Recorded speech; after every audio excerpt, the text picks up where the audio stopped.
ભાષા સજ્જતા. બાળ દોસ્તો, આજે આપણે જોડાક્ષરવાળા શબ્દોની જોડણી વિશે જાણકારી મેળવીએ.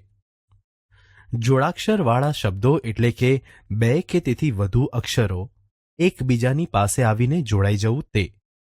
જોડાક્ષરવાળા શબ્દો લખતી વખતે જોડણીનો એક ખાસ નિયમ યાદ રાખવો જરૂરી છે. જે નિયમ છે, જોડાક્ષરની પૂર્વે ઈ કે ઉ રસ્વ જ આવે છે. હવે અહીં આપેલા શબ્દો ધ્યાનથી વાંચો અને સમજો.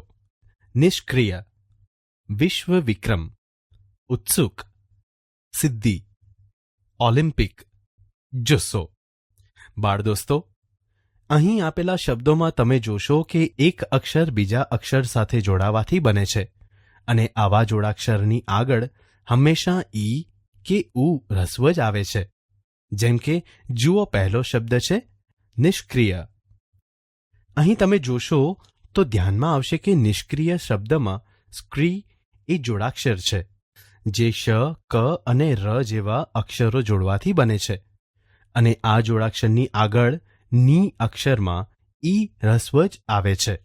જુઓ, હવે બીજો શબ્દ છે વિશ્વ વિક્રમ. અહીં પણ તમે જોશો તો ધ્યાનમાં આવશે કે વિશ્વ વિક્રમ શબ્દમાં શ્વ અને ક્ર એ જોડાક્ષર છે, જેમાં શ્વ એ શ અને વ તથા ક્ર એ ક અને ર જેવા અક્ષરો જોડાવાથી બને છે અને આ જોડાક્ષરની આગળ વી અક્ષરોમાં ઈ રસ્વ જ આવે છે. જુઓ, હવે ત્રીજો શબ્દ છે ઉત્સુક.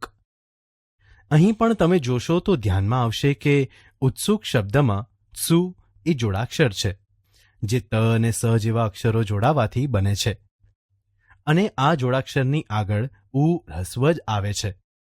બાળ દોસ્તો, આવી જ રીતે ચોથો, પાંચમો અને છઠ્ઠો શબ્દ જુઓ.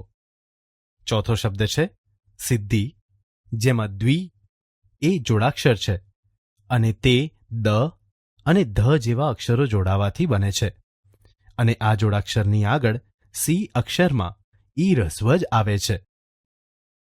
પાંચમો શબ્દ છે ઓલિમ્પિક, જેમાં પી એ જોડાક્ષર છે અને તે મ અને પ જેવા અક્ષરો જોડાવાથી બને છે અને આ જોડાક્ષરની આગળ ઓ રસ્વ જ આવે છે. હવે છેલ્લો અને છઠ્ઠો શબ્દ છે જુસ્સો, જેમાં સો એ જોડાક્ષર છે અને તે સ અને સ જેવા અક્ષરો જોડાવાથી બને છે અને આ જોડાક્ષરની આગળ જુ અક્ષરમાં ઉ રસ્વ જ આવે છે.